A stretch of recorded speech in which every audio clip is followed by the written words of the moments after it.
محمود قوم خش جوه بسرعه. ليه يا ابني في ايه؟ قوم بس بسرعه، انت ما تعرفش مين اللي واقف بره. مين يا ابني اللي واقف بره؟ قلقتني. صاحب اللي واقف بره، ولو شافك مش هتسلم من عينه حتى لو متدغدغ. يا لهوي، انت بتتكلم بجد؟ اه بتكلم بجد، ده حتى الناس اللي في الشارع ما سلمتش من عينيه، ده حتى كان في 2 صحاب ماشيين مع بعض في الشارع حسدهم موتوا بعض. عظمه بجد. كان نفسي يبقى عندي صاحب يحبني شكل ده. ايوه جامد.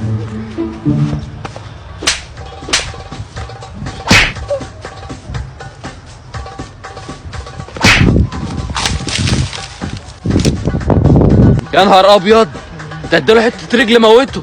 ايه الرجل دي؟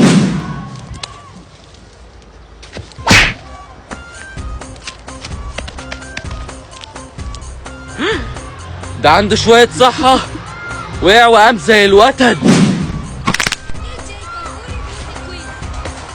يا لهوي، طب انا هستناك جوه وانت حاول تمشيه بسرعه.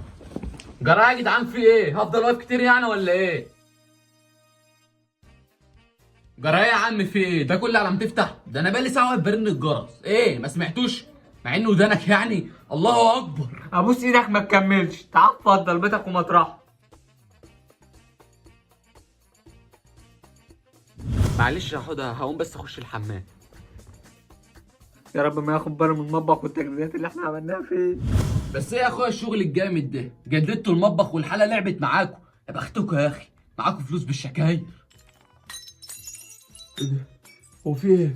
اللي بيحصل بره ده؟ يا اخي على الصدفه، يا دوبك خلصت كلمتي من هنا ولا وقع الحاجات اللي في المطبخ من هنا. يا سبحان الله. الله يخرب بيتك، ده انا امي هتنفخني. تعال يا احمد اقعد تعال. ايه ده؟ ايه في ايه؟ يا ولاد المحظوظه، يعني النت فاصل في البلد بحالها وشغال عندكم انتوا. يا بختكم يا اخي. ايه ده؟ في ايه؟ ايه صوت الانفجار ده؟ ده ايه الصدف دي؟ يا دوبك انا خلصت الكلمه من هنا والراوتر فرقع من هنا. يا سبحان الله، اكيد انا فيها شيء لله. ابوس ايدك، كفايه البيت هيقع علينا. البيت ده انتوا بيتكم حلو قوي يا اخي، كان نفسي يبقى عندي بيت شكل ده. يا بختكم يا اخي، يا بختكم. البيت بيقع، البيت بيقع. الله يخرب بيتك. السلام عليكم. ايه بتعمل كده ليه؟ امشي. طب انا همشي بقى عشان التمرين. يا بختك يا اخي، اخوك هيبقى لاعب كوره ويجيب لكم فلوس بالشكاير.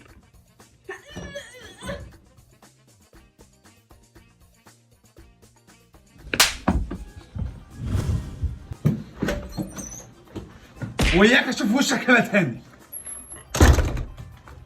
يا نهار ابيض، ده شدني شده ورماني رميه. يخرب بيت الصحه اللي فيك يا جدع، ده انت عندك شويه صحه يهدوا جبال. الواد ده يلا ربنا يبارك له.